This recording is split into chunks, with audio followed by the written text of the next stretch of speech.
नमस्कार, मैं मनोज मानस। हमारे स्पेशल बुलेटिन में आपका स्वागत है और सबसे पहले हम बात करेंगे 5 राज्यों में चुनाव का ऐलान।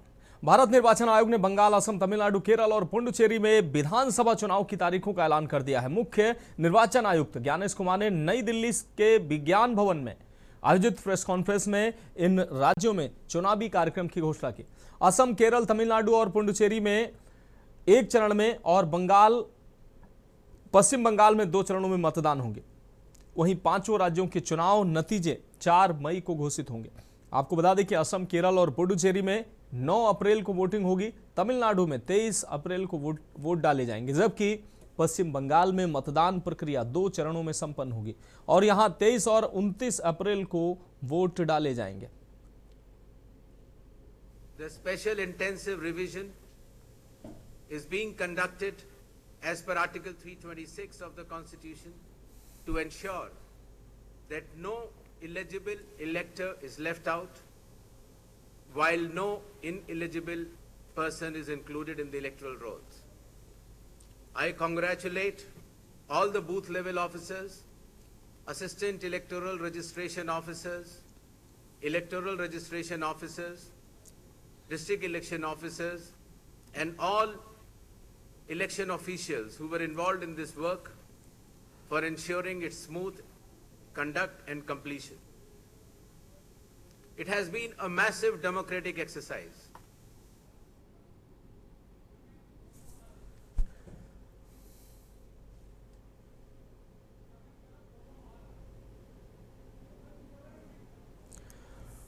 तो 4 मई को नतीजे आएंगे। 5 राज्यों में चुनाव का ऐलान चुनाव आयोग ने कर दिया है। 5 राज्यों की विधानसभा चुनाव की तारीखों का ऐलान कर दिया है।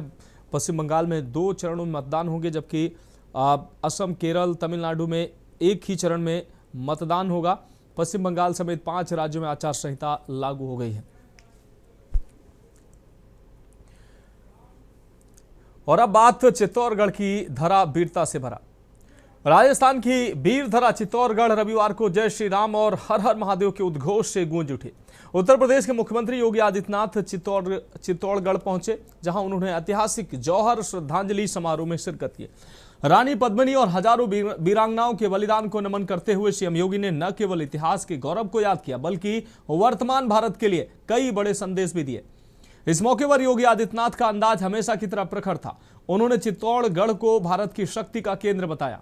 सीएम ने कहा कि यह केवल एक किला नहीं, बल्कि राष्ट्रवाद की वो मशाल है जो सदियों से देश को रास्ता दिखा रही है। सीएम योगी ने अपने संबोधन में विरासत और विकास के संगम पर जोर दिया। उन्होंने बिना नाम लिए इतिहास के उन पन्नों पर भी चोट की जहां बलिदानों को कम करके आंका गया। योगी ने स्पष्ट किया कि जिस देश को अपनी विरासत पर गर्व नहीं होता, उसका भविष्य उज्जवल नहीं हो सकता।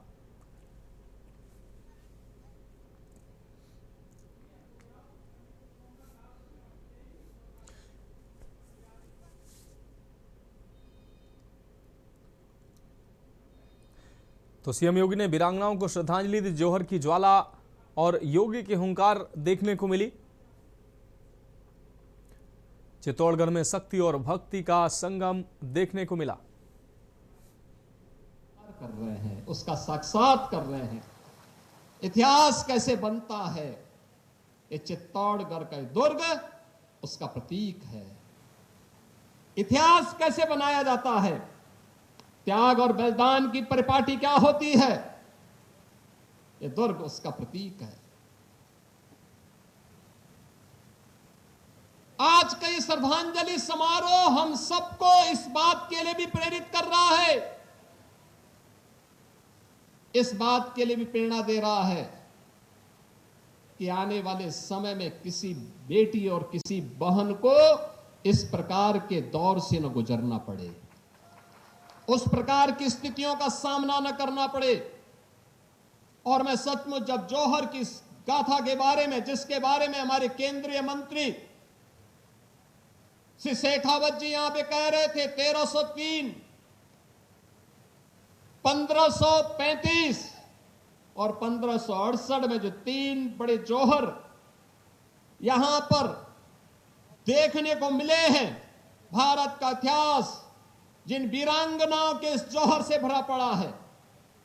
ऐसा नहीं कि यहां का वीर न लड़ रहा हो, वह लड़ रहा था लेकिन जब महाराणा रत्न सिंह को धोखे के साथ वे वीर गति को प्राप्त हुए अलाउद्दीन खिलजी के धोखे से, क्योंकि शत्रु हमेशा धोखे से ही हमारे वीरों का मुकाबला कर पाया था। आमने सामने की लड़ाई में वे कहीं नहीं टिकते थे।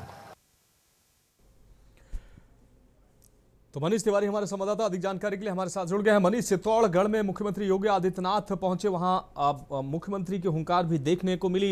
इतिहास के पन्नों को भी उन्होंने खुला और किस तरीके से ये जो मिट्टी थी, वीरों की भूमि है, उसका गुणगान करते नजर आए। क्या कुछ अहम जानकारी इस दौरान सामने आई?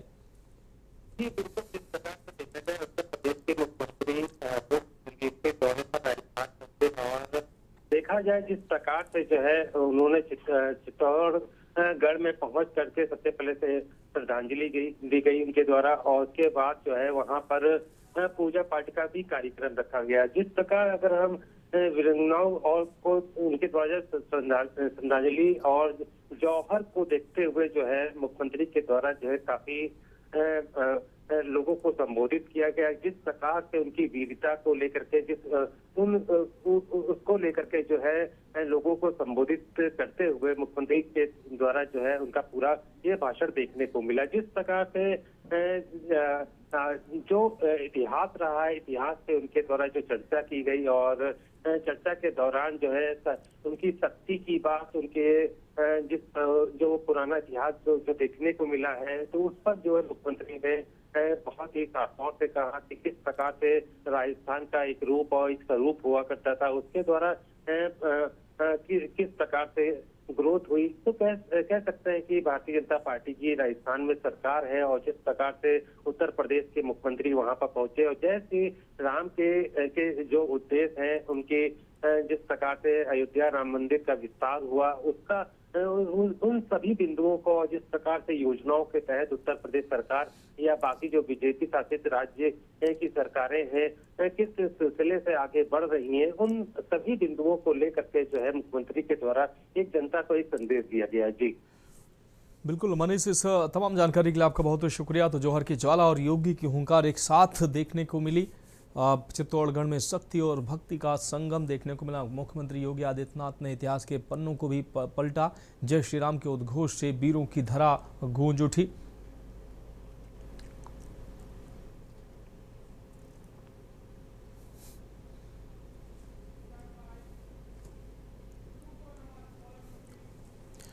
और अब हम बात करेंगे गुरु को नमन श्रद्धा सुमन। बहुजन समाज पार्टी के संस्थापक कांसीराम की 92वीं जयंती पर पार्टी अध्यक्ष मायावती ने श्रद्धा सुमन अर्पित किया है और श्रद्धांजलि अर्पित करने के बाद विपक्ष पर जोरदार हमला भी बोला। उन्होंने कहा कि भाजपा और कांग्रेस की तरह समाजवादी पार्टी भी बहुजन समाज की हितकारी नहीं है। इन दलों से बहुजन समाज के हित व कल्याण की आशा करना रेगिस्तान में पानी तलाशने जैसा है। इन पार्टियों की छलावा और दिखावा से सावधान रहना जरूरी है। आपको बता दें कि बसपा सुप्रीमो ने मॉल एवेन्यू स्थित केंद्रीय कैंप कार्यालय में आयोजित कार्यक्रम में आह्वान किया कि बहुजन समाज के लोग बसपा मूवमेंट से जुड़कर मिशनरी अम्बेडकरवादी बने, अपने वोटों की शक्ति से सत्ता की मास्टर चाबी हासिल करें। बसपा ही डॉक्टर अंबेडकर के नक्शे कदम पर चलने वाली असली पार्टी है। सपा व अन्य विरोधी दलों की कथनी व करनी में बड़ा अंतर है। सांसदी और विधायक की आदि का प्रलोभन देकर बहुजन समाज के वोट की शक्ति को कमजोर करने वाले इन दलों के साथ निजी लाभ व स्वार्थ के लिए पार्टी व मूवमेंट से दगा करने वालों से भी दूरी रखनी जरूरी है।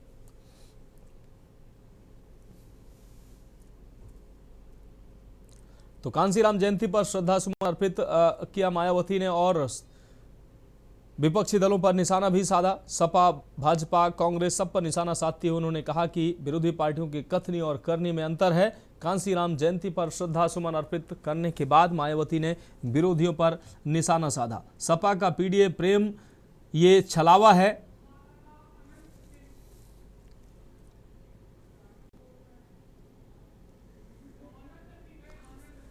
और इस खबर पर अधिक जानकारी के लिए हमारे संवाददाता आनंद सिंह हमारे साथ जुड़े हुए हैं। आनंद, कांसीराम की 92वीं जयंती पर श्रद्धा सुमन अर्पित करते हुए मायावती ने कांसीराम को याद किया।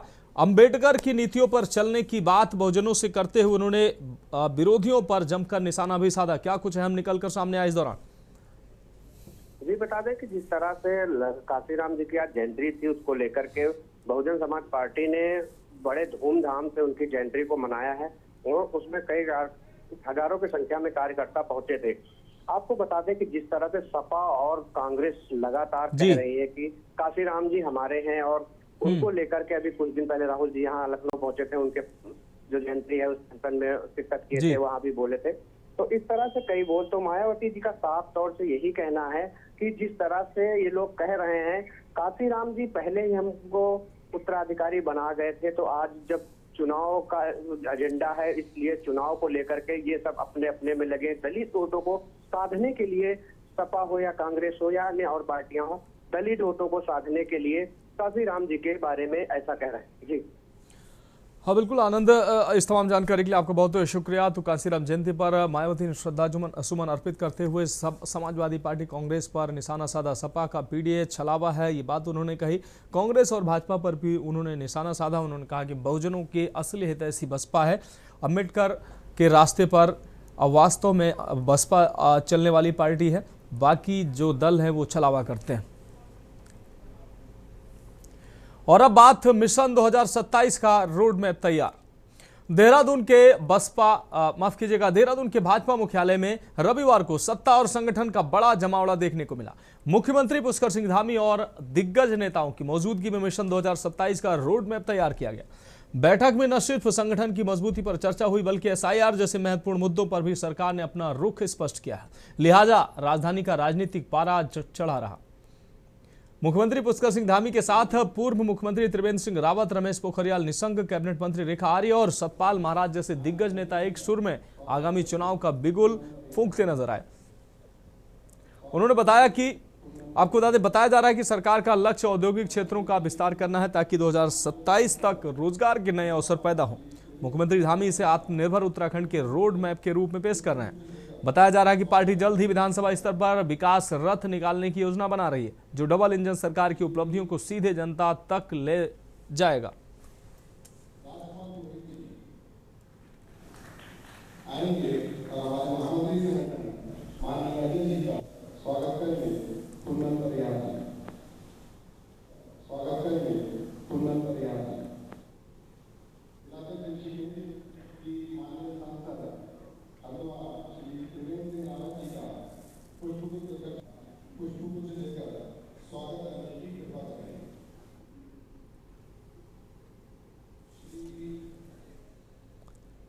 तो मिशन 2027 के लिए तैयारी, एसआईआर पर सरकार का स्टंट साफ। सीएम धामी ने कार्यकर्ताओं में जोश भरा। भारतीय जनता पार्टी के दिग्गज नेता मुख्यमंत्री के साथ कैबिनेट मंत्री और दिग्गज भारतीय जनता पार्टी के नेताओं ने हुंकार भरी।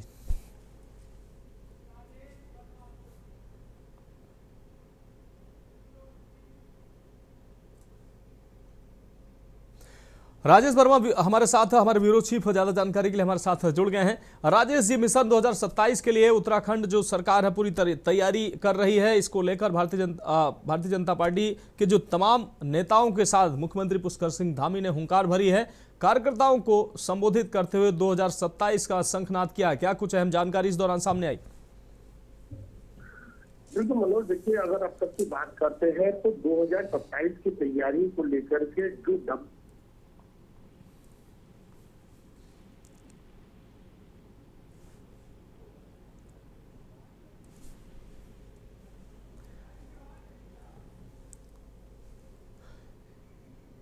तो राजेश जी, आपकी आवाज में शायद कुछ दिक्कत है, आपकी आवाज नहीं मिल पा रही है। सीएम धामी ने कार्यकर्ताओं में जोश भरा।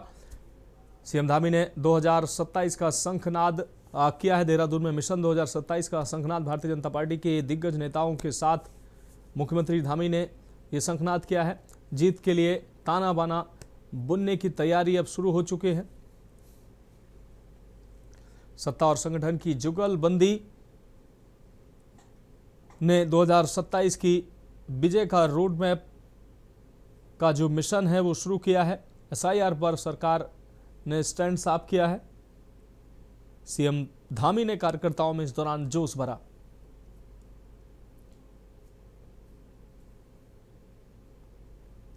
तो भाजपा मुख्यालय में धामी और दिग्गजों का मंथन, जीत के लिए ताना बाना बुना गया। तो भाजपा मुख्यालय में सीएम धामी के साथ भारतीय जनता पार्टी के दिग्गज नेताओं ने मंथन किया है और 2027 मिशन 2027 की जीत के लिए ताना बाना शुरू किया है। राजेश वर्मा हमारे ब्यूरो चीफ अधिक जानकारी के लिए हमारे साथ एक बार फिर से जुड़ चुके हैं। राजेश जी, बीजेपी मुख्यालय में 2027 के मिशन को लेकर बीजेपी नेताओं, मुख्यमंत्री धामी ने जो है वो ताना बाना बुनना शुरू किया है, एक हुंकार भरी है, क्या कुछ अहम जानकारी इस दौरान सामने आई?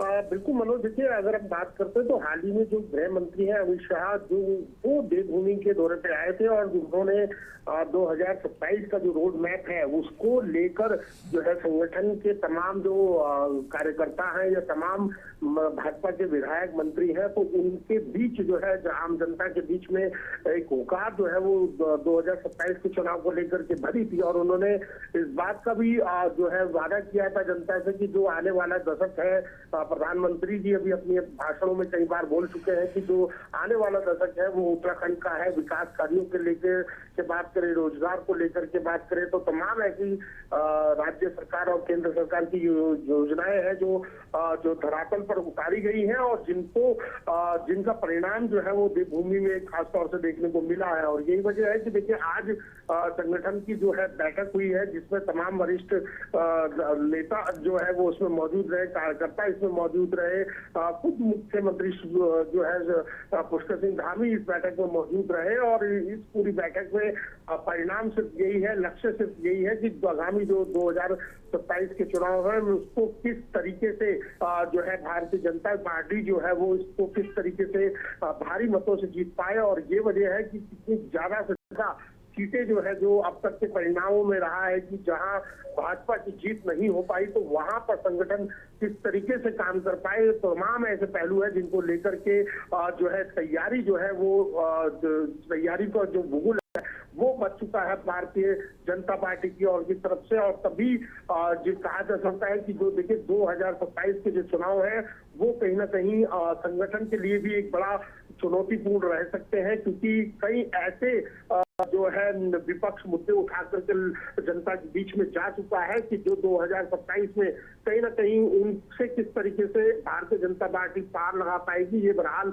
देखना होगा। लेकिन कुल मिलाकर के आज कहा जाए तो मुख्यमंत्री पुष्कर सिंह धामी और प्रदेश अध्यक्ष महेंद्र भट्ट की अगुवाई में जो है आज कार्यकर्ताओं को जो है मंत्र दिया गया है, यानी कि 2027 में कैसे विजय होनी है, कैसे फतेह होनी है, ये तमाम ऐसे पहलू हैं इनको लेकर के जो है जो आगामी 2027 है उसके लिए सभी कार्यकर्ताओं को बूथ स्तर पर किस तरीके की तैयारी होनी चाहिए, किस तरीके का रोड मैप होना चाहिए और किस तरीके की जो भारतीय जनता पार्टी के सरकारों की योजनाएं रही हैं, डबल इंजन की योजनाएं रही हैं, उसको किस तरीके से जमीनी स्तर पर बेहतर तरीके से कार्यकर्ता और आम जनता के बीच में ला करके 2027 का लक्ष्य तय करना एक बड़ा जो है चुनौतीपूर्ण हो सकता है। और इसी वजह से जो है आज बड़ा आयोजन जो है संगठन में किया गया है ताकि जो आने वाला जीत है यानी कि 2027 की जीत है उसकी तैयारी जो है वो आज से ही की जाए।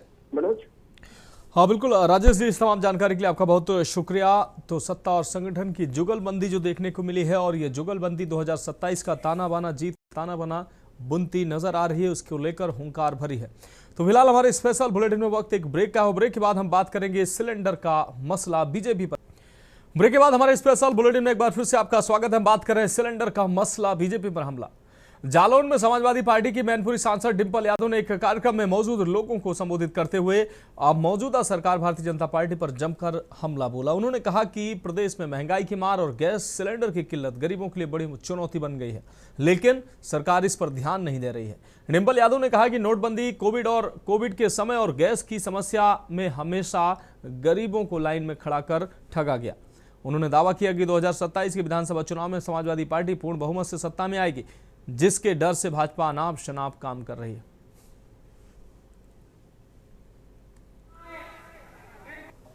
हमने देखा कि जिस तरह नोटबंदी हुई थी कैसे पूरी जनता लाइनों में खड़ी हो गई, कतारों में खड़ी हो गई, जाने कितने घंटों खड़ी रही। उसके बाद हमने देखा जिस तरह कोविड आया, हम लोगों ने पूरी तरह से रेलवे की जो व्यवस्था है पूरा ट्रांसपोर्टेशन बंद कर दिया और लोग दर दर भटकते हुए अपने अपने घर पहुंचे और कहाँ कहाँ दूसरे राज्यों से। और आज ये परिस्थितियां हैं, ये सरकार कह रही है कि कोई भी एलपीजी की किल्लत नहीं है। 2 दिन पहले का ही ये स्टेटमेंट है सरकार का खुद का, प्रधानमंत्री जी का, कि कोई किल्लत एलपीजी गैस की नहीं है। लेकिन अगर हम वास्तविकता से परिचित होंगे तो हमें पता चलेगा कितनी किल्लत है, कितनी महंगाई है, काला बाजारी हो रही है, लोगों को लाइन में खड़े होना पड़ रहा है घंटों घंटों। बुजुर्ग लोग, जहाँ एक आध 2-3 लोगों की जान चली गई हार्ट अटैक की वजह से लाइन में खड़े होके। लेकिन ये सरकार वो सरकार है जो आंखें मूंद के बैठी हुई सरकार है और लोगों की परेशानियों को समझ नहीं पा रही है।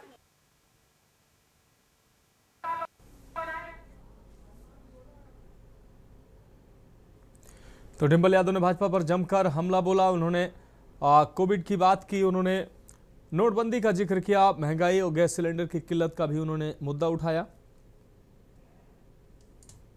नोटबंदी और कोविड में माजिद अरमान हमारे संवाददाता अधिक जानकारी के लिए हमारे साथ जुड़ गए हैं। माजिद, जालौन दौरे पर पहुंची डिंपल यादव ने भारतीय जनता पार्टी और मौजूदा सरकार पर जमकर निशाना साधते हुए महंगाई, गैस सिलेंडर की किल्लत की बात कही। क्या कुछ अहम जानकारी सामने है? क्या आपको बता दें कि जिस तरीके से मौजूदा हालात जो यहाँ पर प्रदेश भर में है, कहीं जालौन में उसी तरीके से हालात चल रहे हैं, इसको देखते हुए डिंपल यादव ने जमकर जो है भारतीय जनता पार्टी को लताड़ा है और उन्होंने साफ तौर खुला कहा है कि जिस तरीके से भारतीय पार्टी जो गरीबों के साथ जो शोषण वाला जो कार्य कर रही है, तो कहीं ना कहीं इससे जनता उनसे जरूर रूठ रही हो, पीछे हट रही है। और यही उन्होंने अपने वक्तव्य में ये भी कहा कि जिस तरीके से 2027 में चुनाव आने वाले, तो कहीं ना कहीं भारतीय जनता पार्टी को उसको भारी नुकसान होने वाला है। उन्होंने बड़ा दावा किया है डिंपल जी ने कि आने वाले चुनाव में समाजवादी पार्टी पूर्ण रूप से सत्ता पे आएगी, एक बड़ा उनका दावा था। और साफ तौर से ये भी कहा है कि जिस तरीके से भारतीय जनता पार्टी गरीबों को लाइन लगवाती है, चाहे वो 2017 में नोटबंदी का समय हो या 2019 में कोरोना के टाइम का हो, इस तरीके से जो लाइन लगवा के भारतीय जनता पार्टी जो लोगों का गरीबों के साथ जो लाइन लगवा रही है, शोषण कर रही है, तो कहीं ना कहीं इसका असर 2027 में साफ तौर से दिखाई देगा। हालांकि उन्होंने कई दावे किए हैं कि आने वाले समय में अगर सत्ता समाजवादी पार्टी आती है तो गरीबों का शोषण होना बंद हो जाएगा। जी हाँ बिल्कुल माजिद, इस तमाम जानकारी के लिए आपका बहुत शुक्रिया। तो डिंपल यादव ने भाजपा और उत्तर प्रदेश सरकार पर निशाना साधा और उन्होंने महंगाई और गैस की किल्लत को लेकर सरकार को घेरती नजर आई। और अब बात करेंगे टूटा छत्ता मची अफरा तफरी। दुनिया के 7 अजूबों में शुमार और मोहब्बत की निशानी ताजमहल में रविवार को उस वक्त अफरा तफरी का माहौल पैदा हो गया जब परिसर के अंदर मधुमक्खियों के झुंड ने पर्यटकों पर हमला बोल दिया। इस घटना के बाद स्मारक के दीदार करने आए देशी विदेशी पर्यटकों में हड़कंप मच गया। जानकारी के मुताबिक ताजमहल परिसर के अंदर स्थित एक पेड़ या स्मारक के किसी हिस्से पर लगा मधुमक्खियों का छत्ता अचानक टूट गया। छत्ता टूटते ही हजारों की संख्या में मधुमक्खियां बाहर निकल आईं और वहां मौजूद पर्यटकों को निशाना बनाना शुरू कर दिया। देखते ही देखते पूरे इलाके में चीख पुकार मच गई। प्रत्यक्षदर्शियों ने बताया कि मधुमक्खियों का हमला इतना भीषण था कि पर्यटकों को संभलने का मौका तक नहीं मिला।